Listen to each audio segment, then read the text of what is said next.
Mark, hi, how you doing? Richmond, hi, how's it going? Yeah, very well, very well. You're back in the room. It's I awesome. am. Yeah. I know. I love being in this room. This is one of my favorite rooms to be in. So thanks for the invite again. So you're the first person to come back, actually. Is that right? Yeah, you're Am the I the first. first? I'm the first person to come on 2 times. Yeah, yeah, you're Yeah, winning. nice. You're winning. Nice. Great. But Great. but no, that's great. So thanks for making the time because Yeah. I've got to say your work is hugely influential in my work. So you're there with me in the room quite often. And this chat we'll have now, what you sort of explaining the concepts and going through particularly the new paper that's come out. Yep.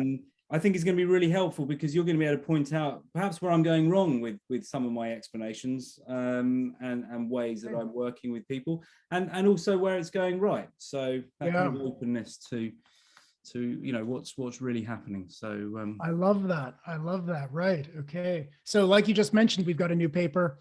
And I'm really excited about this paper, like particularly excited. You know, we publish a lot and we have lots of good research coming out in an ongoing basis, but this one is really special. It's in a great journal. It's in Emotion Review. And it's our first crack at looking sort of on the positive side of the scale. Because as you know, a lot of our research for the past 5 years has been on pathology, on psychopathology. So using these new cognitive science frameworks, in particular, predictive processing or active inference. And just as a quick note there for anybody who doesn't know those frameworks, although check them out if you're interested in our talk today.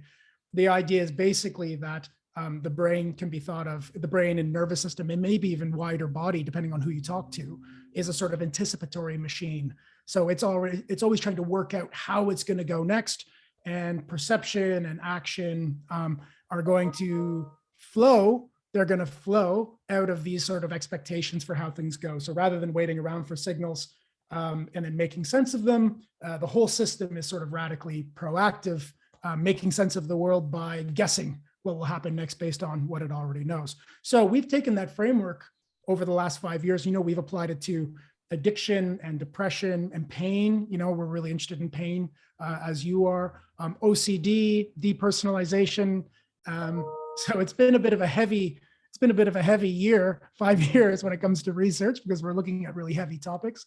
And we've just turned the corner. So then this paper is called The Predictive Dynamics of Happiness and Wellbeing, where we're looking at some of the lessons that we learned from the pathological literature and pathological research, and starting to think about, well, not only how can we go from being sick to better, but what is it to go from better to well, to happy and flourishing and well. So it's great, exciting. Yeah. So tell me, I'm interested in the switch because this resonates.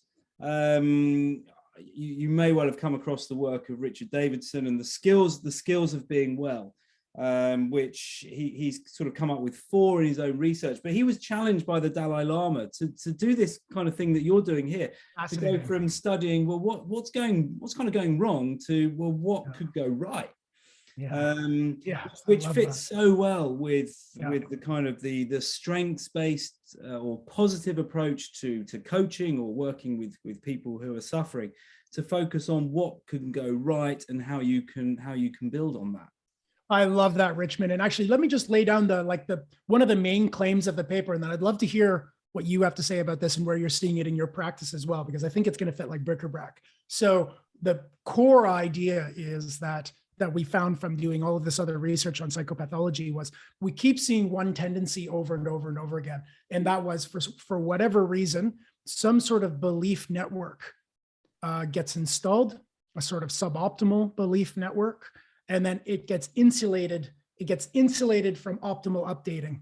Okay, so you get some belief, you get some pathological belief that gets installed in the system, and then it insulates itself from being updated. So now it's no longer changing relative to the new evidence. So for instance, with depression, okay, so in our work on depression, we typified depression in part by, if you have prolonged experiences of volatility, so if your environment is the kind of environment where you just can't get good predictive grips on how things are going, so it is uncertain. It's uncertain in a meaningful way.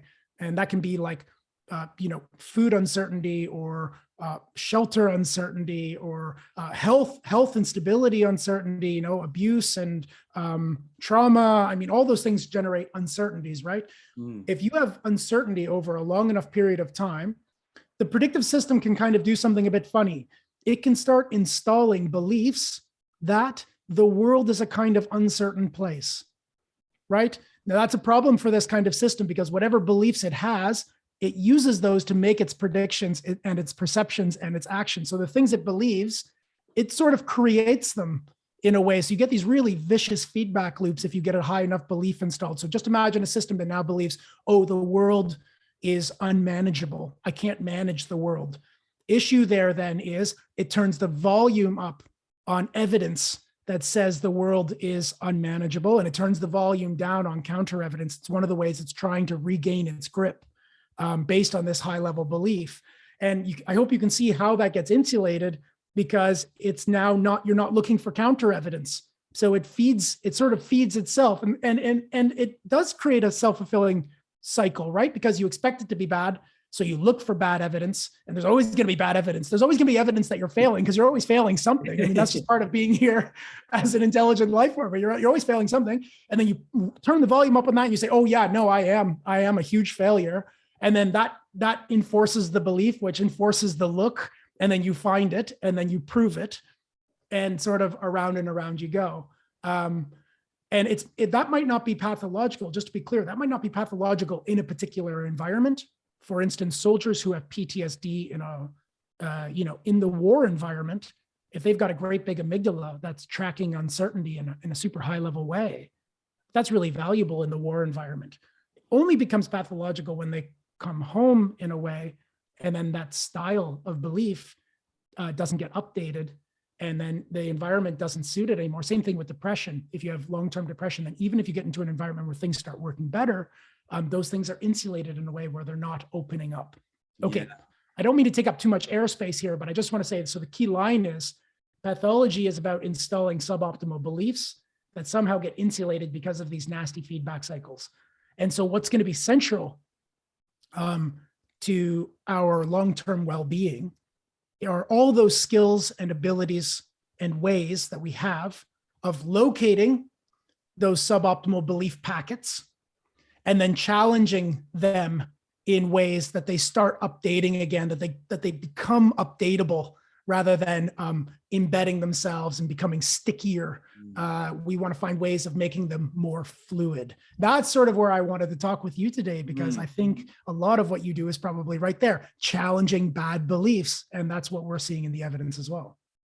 Yeah, no, absolutely. And I often use the word kind of stickiness or stuckness. Yeah. I think stuckness is a word, I may have made that up, but it's the word that I use, and people can relate to that. And but I always have to stick in a caveat, because you know that I am someone who uses Buddhist tenets in a practical way. So impermanence, I think, is something that's really important. Because although we're stuck and might be having similar experiences over and over, whether it be pain or feelings of depression or something else, I don't think they can ever be the same. They have to fundamentally be different, because it's a different moment. And I think one of the important parts of that is it gives hope, because it's not the same experience. It's a different one. And the thing that's the same is the story you're telling yourself, which is completely different from the raw experience. But unfortunately, the story always wins out. Yeah, I love this. Okay, so number one, we can put on the table, one of the skills or abilities that help these kinds of packets be located and be dissolved is a high level belief that everything changes. That might be one of the reasons why that's so valuable for us. Because if you have a high level belief that everything changes, then nothing, I mean, that's a great antidote for things getting frozen. But then you actually have to build that high level belief. Sometimes, it's probably not enough just to hear it, although that probably helps. Anybody at home who's suffering from any of these sort of sticky tendencies, I mean, even just hearing us say out loud, if you look closely at it, you're going to notice it's always changing. It's always moving. It's different from day to day. Really, the only thing that's stuck is our belief in a way, right? But of course, beliefs run deep. So they're really experientially experienced, you know, but we need more than just to hear that, don't we? I mean, we actually have to go and look, which is, I guess, what the whole meditative program really is all about, which is training people over a period of time to persistently look at how their experience is until they really deeply install a high level belief that everything is fluid. And so that this too truly will pass. No wonder that's a kind of magic spell, you know, this too will pass, this too will pass. Yeah, no, absolutely. But, you know, when I think about some people who are experiencing pain, who are very, they have to use your words, a very high level belief that their pain is caused by the tissue, whatever that happens to be, the disc in the back, or the ligament, or the joint, or the fracture, or whatever.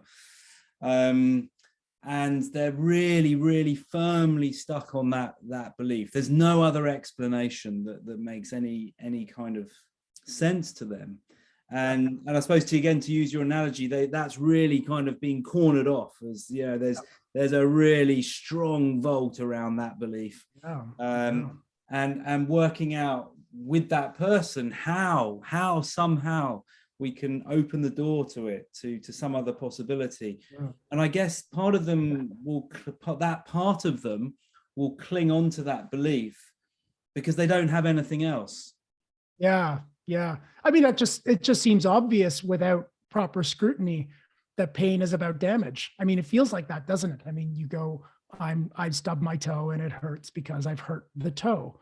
But that's not exactly the case, is it? And so how do you as a professional, how do you jeopardize that belief? How do you get somebody to see that in a new way, that sort of packet of, oh, damage is what pain is. So if I'm in pain, there's damage, and start updating that? What do you do as a professional there?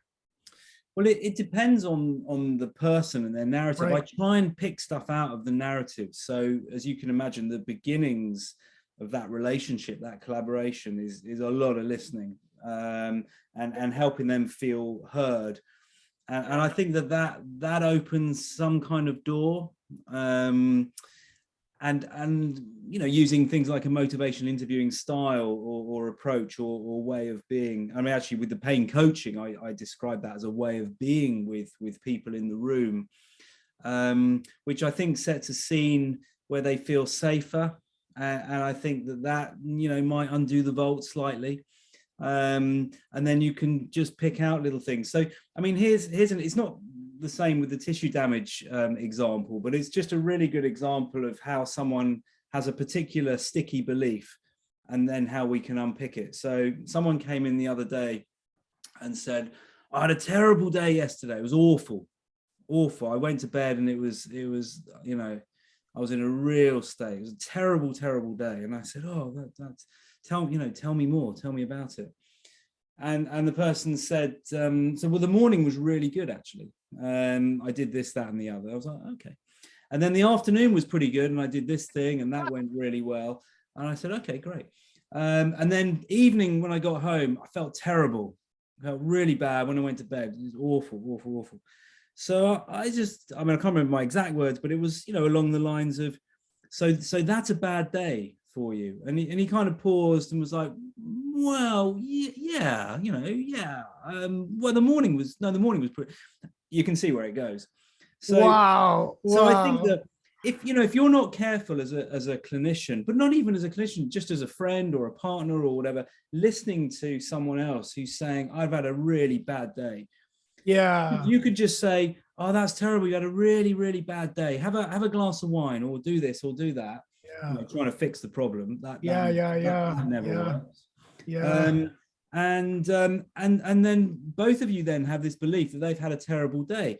Whereas if you just have that conversation about realization with the nuances, all the different things that have happened during the day, they themselves start telling you about a better day than they thought they'd had. Yeah. Wow. Mindfulness and metacognition are indispensable for well-being for exactly that reason, right? Because what you're trying to do is locate the belief networks and figure out which belief networks are real and which ones are useful. And that's probably better, useful, and which ones are unuseful. And if they're not useful, start jeopardizing them by looking really close at them. I mean, that seems to be a theme of what we're saying right now. I love that. So just even opening the space to say, well, let's look closely at the data, because one of the ways these things can get isolated is you start to overlook the data. Now you just have a belief set that you're acting from, but you haven't properly looked at it yet. So just to sort of back up your anecdote there, they did an experiment where they took people with major depression disorder, so deep people who really struggle with depression in a deep and sort of profound way, and they asked them, how often are you depressed? And more or less across the board, they say, I'm depressed when I wake up, I'm depressed all day, I'm depressed when I go to bed. So I'm depressed all the time. Like, what are you asking me? You know, I'm here because I struggle with depression. So I'm depressed all the time. So then they gave them beepers and a journal, and then they randomly beeped them over a number of months and got them to write down what mood they were in, what they were doing, how they felt, just at the time that the beeper went off. And what they ended up finding was that sort of 80 or 90% of the time, they were either in neutral or positive states, and that the depression state was actually quite a small pie slice of their day, except for it had blown itself up in their minds and partitioned itself off from being updated. So they kept telling the same story. So they kept having the same sort of negative attitude towards their own experience without actually critically looking at what that experience was. And just think about how powerful that can be, just to say, well, let's look at your experience. So no wonder you as a pain coach, starting with, let's just feel safe here together. And then let's start opening a little bit to what our experience is actually like, because it might not be the way you expect it to be. It might not be the way that you're experiencing it if you look a little close. So, I mean, again, the different meditative skills and abilities seem really pertinent there, aren't they? These sort of close introspection abilities. Definitely that self-awareness, call it right. that as well. Self-awareness. You know, I think it's a key skill that's never taught in schools. Another one of the many key skills of life that you know we kind of develop because suddenly we have to. It's suddenly something that's really important. I'm not very good at quoting studies and dates and times and all that sort of thing, but I know that Daniel Kahneman did an interesting study to do with the sort of the endings of things and what we remember, and the key point from that was really that you know, whatever we're doing, you want to have a good ending, because we'll remember that, whether it be a meal or a gig or an appointment or whatever it is. And we'll tend to remember the ups and the downs, the peaks. So, you know, if you've had having a difficult meeting with someone, you know, you should always try and end on a high, because then they'll perceive it to be better than it perhaps was overall, or certainly better. Got it. Which is fascinating. Which is good. I'll have to dig that study out and put it in the I love that, because it's please send me a link too. Interesting. I think particularly for therapists and when you're working with people in these highly emotive states, you know, these people are in real trouble in life, they're really struggling and suffering. You know, you often need that time together to work on stuff, to work through stuff, to help them to understand and to see things and have insights that you're having, keep shining that light on their strengths. And for that to happen, they need to feel that something good is happening. And if they always leave in tears, then, you know, that's not going to last too long, I don't think, which is understandable. I love that we're having this conversation. You know, I think it's widely pertinent today to be thinking about the sort of mechanisms of how bad beliefs get installed, and then how they get insulated, and then how they defend themselves, and then thinking counterposed to that, how do we break them down? How do we jeopardize them? How do we get them fluid again? Because of course, like pain is a great example from your research, but like, let's just look at the world stage today also. All of the bad belief making systems that are awake today, where we're getting misinformation in various ways, and then it's getting installed, and then it's resisting updating. And then look at the kind of cultural, social pathologies that are arising because we're not very good at tracking reality, because actually, well, for lots of reasons, but partially because we have systems that are that are actually working against us having a good grip on the world. So I've been thinking a little bit recently about the power of intellectual humility. And I think it plays a role here as well. And what I mean by that is where you have installed, like in the language of predictive processing, which is the cognitive framework I'm interested in, if you have installed a high level belief that the things you believe are probably only relatively true and they're definitely up to be updated, right? So intellectual humility means you don't really ever believe that the way you think the world is definitely the way the world is. Yeah. And that's a kind of hot topic today in virtue research, thinking about, well, what's the value of humility and what's the value of intellectual humility? And I'm particularly interested in, I haven't done this research yet, but it's something I'd love to be doing. Have you ever heard of a super forecaster? Have you heard this? Have you heard this term before? I have heard the term, but yeah, Okay. talk more. Right. So there are people in the world who are really good at forecasting. So they can take noisy data sets, so uncertain data sets, and then they're able to predict with pretty high fidelity how that data set will emerge over time, even though it's pretty noisy to start with. So these are the kinds of people who can guess who's going to win a presidential election or guess this or that in the market. And it's actually turned into a kind of sport where people compete all over the world. You go to a competition, they give you a noisy data set, you make your best prediction, and you can be a good or bad forecaster. And it turns out that this just isn't an inborn ability, but rather you can train it. Like any sport, you can learn to be a good predictor. You can become a good forecaster and maybe even a kind of super forecaster. Okay. And I love these people research wise, because the view I have of the nervous system is that it's a predictive system. So I think it's kind of cool to look at humans who are good at predicting. Now, this might be a bit poetic, this isn't hard science here. So I think there's a nice metaphor here, which is if you kind of look at people who are good predictors, I think there might be some interesting stuff that we can gain about what it is to just be a good life form that's built around trying to predict well. Now that might not go one-to-one as easily as I'm making it sound, but I think there's some interesting things to learn from super predictors about what it just is to be a good predictor. That's what we would hope we are. To have well-being, according to our recent work, is for us to be good predictors. So I'm kind of interested in these super predictors to see what they do. And they do a couple of things across the board. So if you take the best of these super forecasters and you look at what kind of people they are and the way that they see the world, and then you look for commonalities, you see two big things all the time. One, they're extremely curious people. They're interested in a lot of different fields. They're not getting pigeonholed in one topic. They're the kind of people who are interested in lots of things. So they're not getting stuck in their own little field, their own little bubble, their own little filter bubble, their own little echo chamber. They're interested in looking in lots of places for data. So they're kind of interested in science, and they're interested in literature, and they read poetry, and they read comic books, and they talk to these people and those people. So that seems to be one thing that helps you be a good predictor, is you're interested in lots of things. But the other thing is intellectual humility. They tend to be the kind of people that when you speak to them and you tell them something that goes against one of their beliefs, they don't buckle down and say, hey, that's wrong, because I feel like you're jeopardizing a core feature in me. So then I kind of hate you for saying such a thing. And now there's a real tension between us. They tend alternately to be those kinds of people, which I think are just better people to speak with, in my opinion, where they go, whoa, is that right? Like, where did you hear that? Where did you get that evidence? Wow, it's so interesting. I would have thought it was like this, but you're telling me there's good counter evidence. Maybe it's like that. Oh, it's so interesting. I'm going to go check it out. And I'm totally willing to update my model if you're pointing me to better evidence.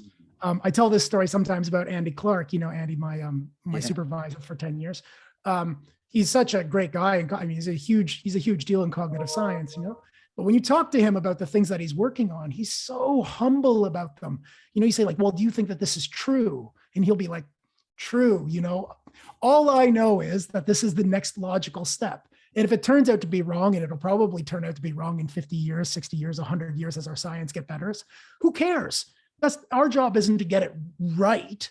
Our job is to progress the science bit by bit in the logical way and let it evolve. Yeah, I hope you can see why that would protect you from getting these locked in nasty feedback beliefs that we think underlie pathology. Yeah, loads of stuff sort of came off, as I'm listening to you there, and how, that healthy person, that well person would typically be able to be happy to draw on all that. And because if you think of the stress that it causes that person if they're unable to update a belief, they're so rigid in how they think. It just means that they got so many sharp edges that they're hitting the world with, rather than being able to roll. And I think that curiosity is such a powerful state to be in, because it's always, wow, that's really interesting.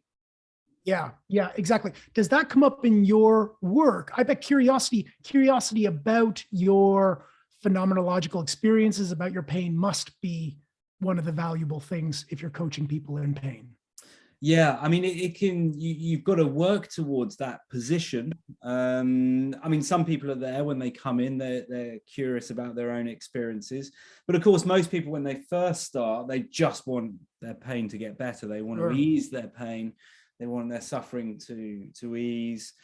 And it's complex. There's a lot of stuff that has to be covered, around understanding, that pain and suffering is part of life, and we need to take that on board, because I think we are told that pain's a bad thing, certain emotions are bad emotions, or you should be happy all the time, which is really completely unrealistic. It's not how life is.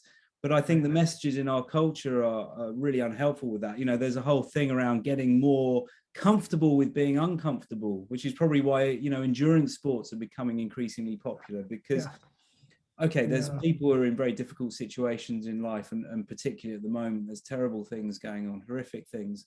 But a lot of people live very comfortably. They don't have to move much. They don't have to do that much to, they turn the heating up or turn the TV over, or, food is easily accessible. And so anything that sort of pushes into the discomfort is an immediate problem, an immediate stressor.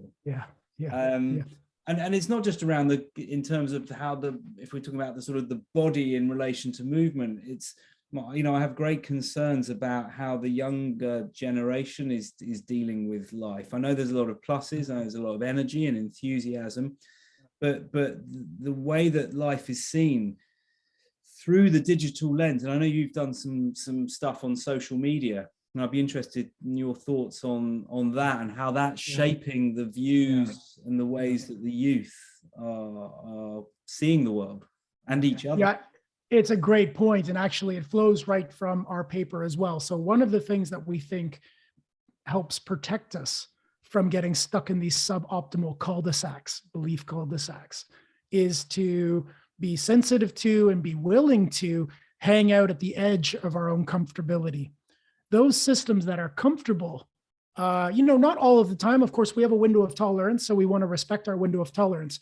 But those systems that are interested and curious in the edge of their own capabilities end up being the kinds of things that are willing to break up their own sort of dusty, rusty, old belief sets in order to digest and transform by these kinds of novel experiences that happen at the edge of their abilities and their skills and their know-how.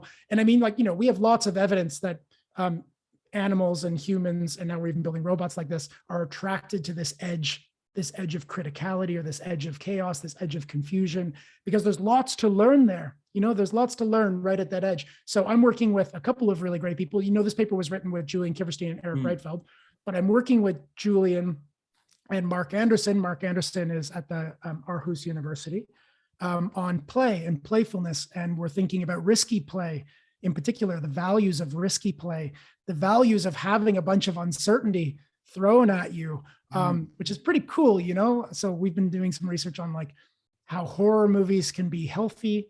And one of the reasons why is because it pushes you out of your comfort zone. And there's all sorts of good stuff you can learn just outside of your comfort zone. So if hanging out at the edge of your abilities is one of the things that can protect you or can be protective against getting stuck with any one sort of belief set for too long, especially the sort of nasty little ones, the question is, why don't we hang out at our edge? And, there's a couple of reasons I think why we don't hang out at our edge. One, on the inside, if we have a lot of fear and a lot of uncertainty in our life, the tendency is to back up into our well-established habit belief networks rather than try to explore. So if you take a cat to a new environment, they do exactly, I think, what our brains do in uncertain environments. They just hide. They hide, they lock down, they refuse to be updated. They go back to what they know. And it's only when they start being safe do they start exploring to their edge. So I would say one thing we need to think about, if we want people to be exploring this edge, and there's lots of healthy things that happen at this edge, including preventing us from getting stuck in bad beliefs, then we need to make people feel safe.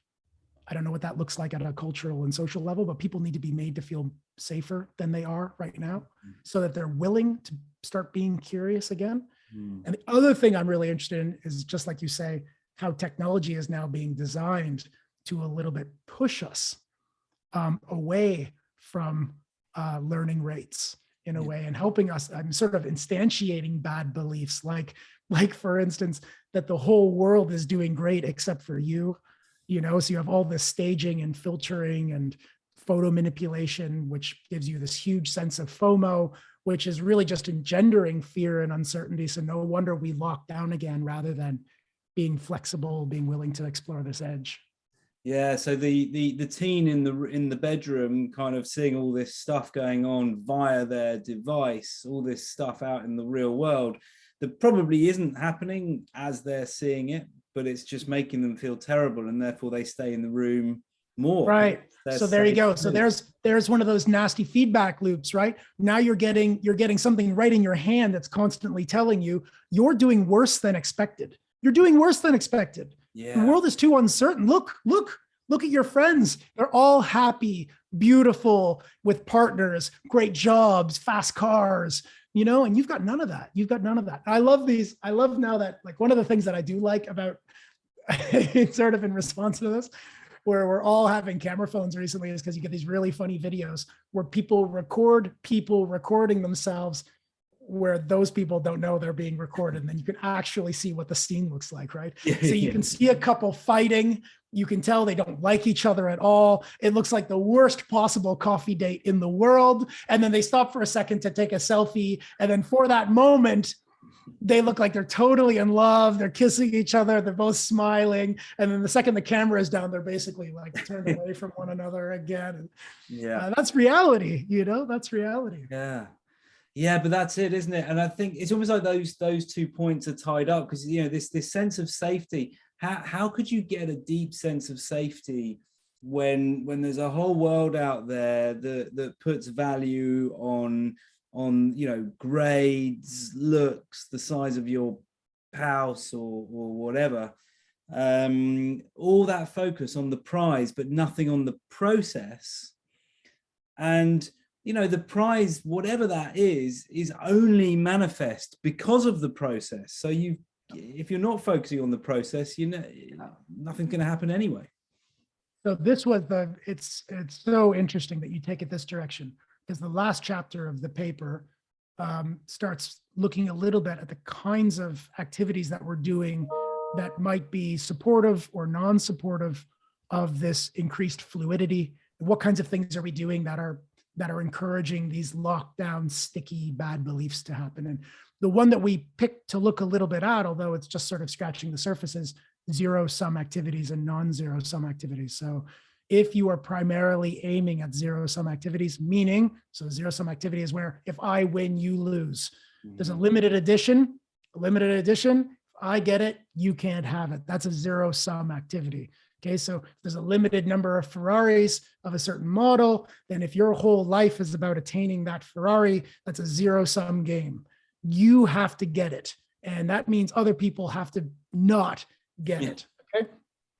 Problem with those is that, well, first of all, one, they have a definitive ending. So for a system, so one of the proposals we have is that a healthy system is going to be one that keeps transforming and growing at this edge. Okay. So ideally, we would want to be primarily engaged in activities that are continuously opening rather than continuously closing. So a zero-sum activity is one that inherently is going to close. It has an endpoint. So for instance, that's one of the reasons why we might have midlife crises, right? Because the American dream is a zero-sum game. Get a house, get the hottest partner from high school, get a great car, get all the accoutrements to the house. You know, those are all zero-sum activities. They're a limited, finite resource. And so when you get them all, what happens? Then you got them all and you look around and you go, well, I'm no happier, you know, I've got them, now what? And you don't know what to do else because you've just spent 40 years making yourself the kind of thing that gets some stuff. And now you got it. And now you don't know what to do with yourself. So then you just start doing other weird stuff and you have no basis for what to do next in your life. So a non-zero sum activity, in contrast, is one of those goals that we have where it doesn't matter how much I get, you can still get an endless amount. These are limitless qualities. And it just turns out that a lot of our virtuous pursuits are those kinds of things: being patient, being compassionate, being a good neighbor, being a good partner, being a serviceable human. You know, these things are limitless, right? You can't ever get to the end of the patience project or the curiosity project. Imagine if one of your big life goals was to learn what it's like to be alive. What if that was your primary goal? I want to know really what it's like to be me. I mean, that's why I got into philosophy originally. You know, I wanted to know, what is it like to be me? What is it like to be anybody? And what does it mean to be like somebody? Like, those are primary aims of mine. I mean, I don't care so much about career. I care mostly about figuring out who I am and what life is like. And that, having that belief installed, having that goal installed deep in my system, is highly protective against these kinds of suboptimal routines.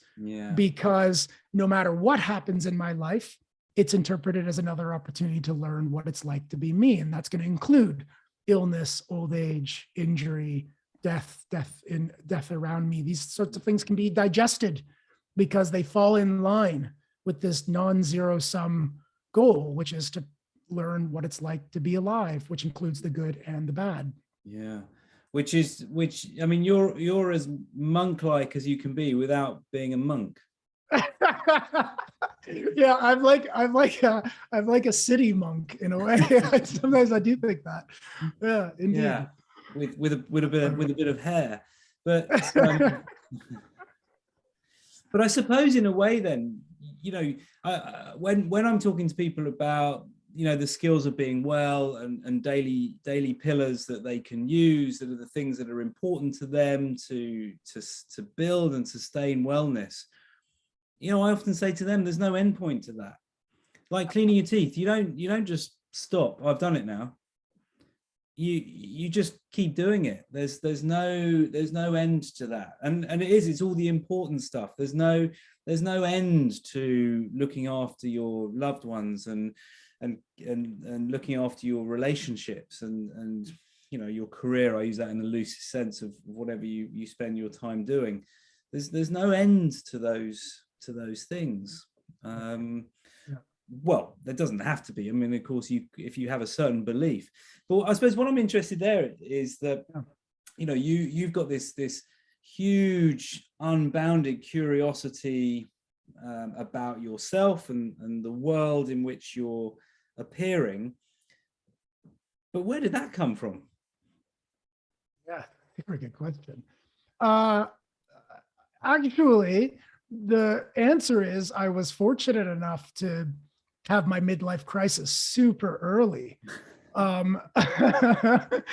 was a manager of a marketing firm in my early 20s, which is super high position. I think I was the youngest manager in Canada, and I was making a boatload of money.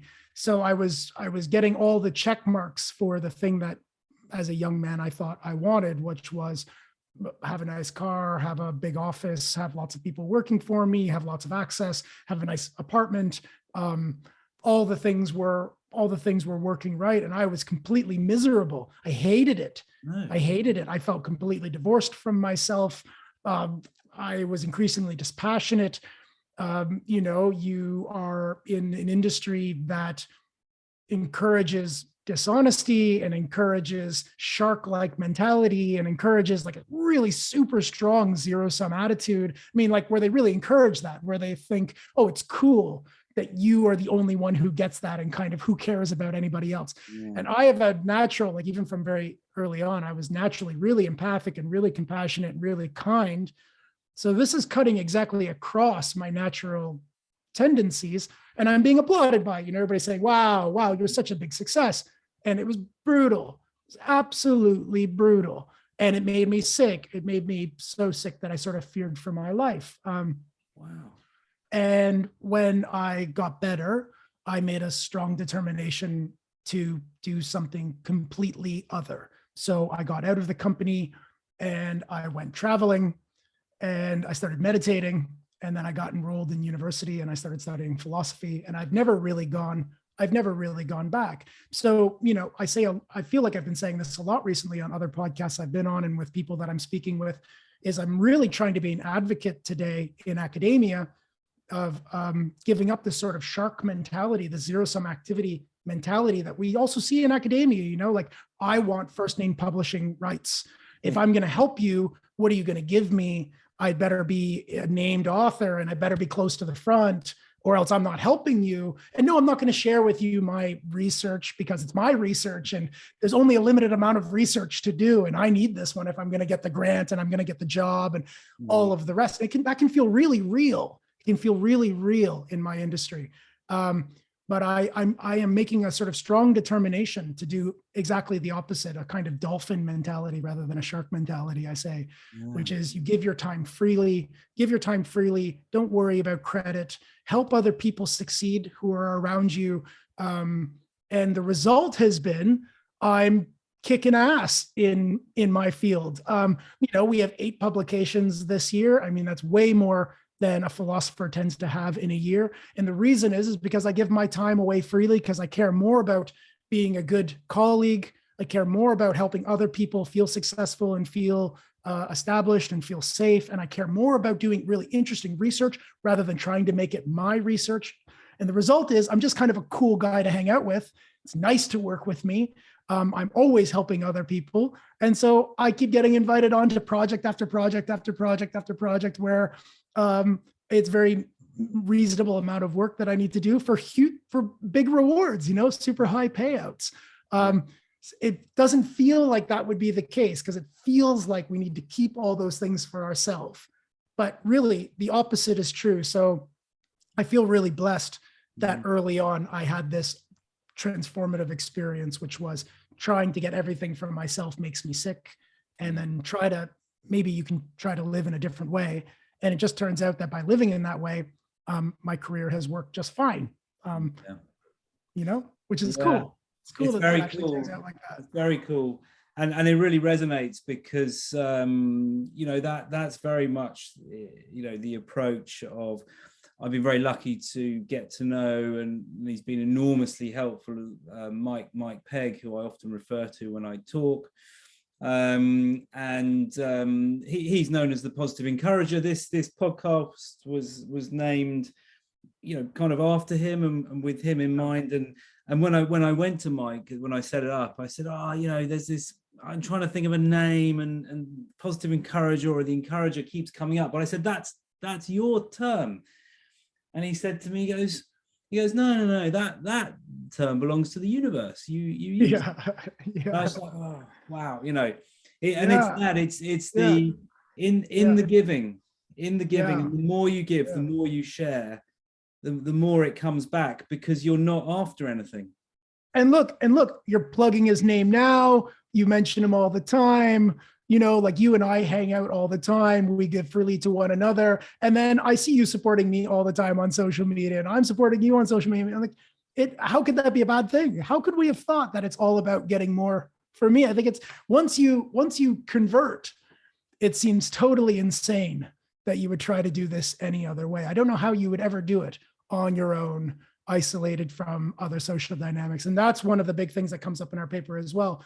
Zero-sum mentality poisons your social networks because you end up engendering those characteristics that make you anti-social. They're anti-social tendencies because it is about me rather than about us. Yeah. And whether you want to or not, that's eroding your potential for collaboration. And research today is collaborative by nature. I think this is the time for us to be talking to each other and getting involved with each other's projects. And I think that starts with a change of mind. Yeah. I mean, I completely agree. You know, collaboration, or even as Mike says, you know, togetherness over tribalism. I mean, there's a time for it, a football match, that kind of thing, but that's sort of tongue in cheek and a bit of fun for a while, and then you should come together afterwards and set but again, even that's just local, right? That's not a global mentality, it's a local mentality. Of course, you can locally compete as long as you globally care about everybody having a good time and the sport being honored and people having exercise and having a good time competing. Yeah, exactly. Yeah. Indeed. I think the competitiveness, which I guess is what we're talking about here, you know, I've got to win at all costs, and I've got to clamber over everyone, and those sort of sales marketing positions, they feed on that, and a company will set the agenda around that because they want everyone clambering over each other. I don't know if you've seen the series Dope Sick about the Sacklers and the opioid and OxyContin and all that stuff. I mean, that was exactly what they were doing. I mean, that's really is demonstrated in the and when the Empire of Pain, that book by Patrick Keefe. I mean, it's an amazing documentation of that whole episode. But obviously not just unique to that, you know, the sales environment where it's, you know, you've got to get one over and there's all the stuff going on behind backs. And so there's no trust. It's all threat. Everyone's surrounded by threat. And then of course that becomes your way. And you even are in competition with your loved ones, you know, in competition with your kids. You know, there's the sort of the joke of the competitive dad. There's a funny series that used to be on called The Fast Show, and they had one sketch called Competitive Dad, and it's hilarious. You know, it's funny, but it's funny because it happens. So there's one episode where, you know, there's these small kids doing the school play, and the dad's in the audience shouting, "Rubbish, boo, get off!" And then another one where they're playing cricket in the park, and they're bowling at the dad, and he's smashing it all over the place, and then running, and he's scoring like he's like on 103, 104, smash. And the thing is, we laugh because it's actually what happens. Yeah, brutal. I think Karl Marx actually said this, didn't he? He said that mentality was going to ruin love, because you can't go to work and be a shark 12 hours a day and then come home and be a dolphin with your family. You can't come home and then suddenly be a giver and a supporter, because you are the thing you do. The thing that you do all day long ends up being the kind of thing that you are. Just to bring it back, because we're nearing the sort of end of our time here, just this idea about insulated bad beliefs being what drives pathology, and about jeopardizing those beliefs and making them fluid again and allowing them to be updated again as being a hallmark of well-being over time. Just this point that you just said, I just think fits so well within that narrative as well. One, if you're constantly under threat because you're part of this zero-sum mentality, again, just like we said earlier in the talk today, if you're afraid, what do? You back up. You back up into those well-worn grooves and habits, because they're the ones that tend to work when the world doesn't make any sense. So we back up into our racistness and our biases and our tribal things, because they were old and they work when you're under incredible pressure on the savannah. They're garbage today, you know, they're ruining our world today, but we still have an evolutionary style where we back up if we feel like we're under attack. So again, look, that mentality of how you live your life, if it engenders threat everywhere, then you will tend to be the kind of thing that potentially backs up into bad beliefs. And there again is maybe one of those dynamics that keeps us in these insulated bad ways of experiencing the world. Yeah. The other thing is that it cuts you off from the world. It makes you literally isolated. We see this in the academic world, you know, like If you have a zero-sum view of your academic work, then you work alone. You don't share. You're not allowing other people to come and help you update your belief sets, because to do that, you would have to display your beliefs, and you don't want to do that because they're mine. These are my beliefs. They're going to be in my book. So you're never displaying your beliefs, which I think is so powerful, to display your beliefs and have other people update them. So no wonder if you're in that kind of mentality, you literally insulate yourself from the world, which is exactly the thing that we think is causing the problem. There again, the solution is to open the gates again, get some air and some fresh sunlight into these belief sets, and let other people in the world poke at them and push them and lift them up and put them down, so that you're updating them, so that they're becoming malleable again. So I just love that this tail part of the conversation again, like zero-sum belief style engenders fear, and it cuts you off from your social networks. Those are exactly the kinds of things that we would think might engender this kind of insulation, and that kind of insulation might underlie various forms of pathology. Yeah, I totally agree. You know, one of the things that I talk to about people is the disconnection with 3 Ps and a B, and the work we do on reconnecting with 3 Ps and a B. They're not the only things to reconnect with. I don't know. Can you guess what they are? 3 Ps and a B? No, I have no idea, but I want to know. The first, I mean, in no particular order, you won't be surprised by any of these, but purpose. So that, you know, the things that you care about, people. Yeah. And we know that the quality of our relationships has a massive impact on our sense of well-being. The planet, or you could call it nature. So getting out there, but particularly getting out there and forest bathing and all the rest of it. And the B is your body, because of course, you know, if you're in pain, the body feels like it's the source of your suffering. So we try and get away from it. But I don't think that you can heal, and I use that in its broadest sense, and overcome something like pain and live a meaningful life again until you're whole. So in other words, being with your body and accepting it for what it is, and I mean, it might sound a bit, to use your term, woo, but you know, loving it again. And that's hard. I know this stuff is really hard, and some people listening who are in pain might be going, oh, you know, what's he on about? But you know, and these are the types of things we need to help people understand and explain why we think they're important and how it's going to help them. There's got to be value, you know, coming for your ex-marketing career. There would have been some good stuff in there, by the way, like realizing that you know, we're working with human behavior, and people have needs, and they need to hear certain things in order to be open to the possibilities rather than the problems. Yeah, and there again, you see, your pain can turn out to be a very insulated, small phenomenon, well, a huge phenomena that's just sort of isolated here. So I really can understand why it would be valuable to get back in touch with your body, with your purpose, with the wider world. Again, that just sounds like reintegrating with a bigger system, in the hopes of getting this thing to contextualize, to move, to be understood relative to a wider set. Yeah, that makes perfect sense. Yeah, completely. And it's really turning the model on its head, because traditionally with pain and with other conditions, of course, all the focus of treatment is on the bit that hurts. And somehow the person is waiting for the pain to go before they live life. And I say, well, you can do that, but you'll be waiting your whole life. Why don't you turn it on its head and start living life to overcome your pain? So let's think about the things that you want to do and you want to reconnect with, and work out how you can start doing that bit by bit. And it's going to be pretty small to start with in some cases. And so therefore you're curating and creating these little experiments for them to succeed with by working within that window of tolerance. Big tick, acknowledge the win, keep a journal of successes, create your own evidence that you're getting better, sometimes even doing better than expected, which feels, whoa, hey.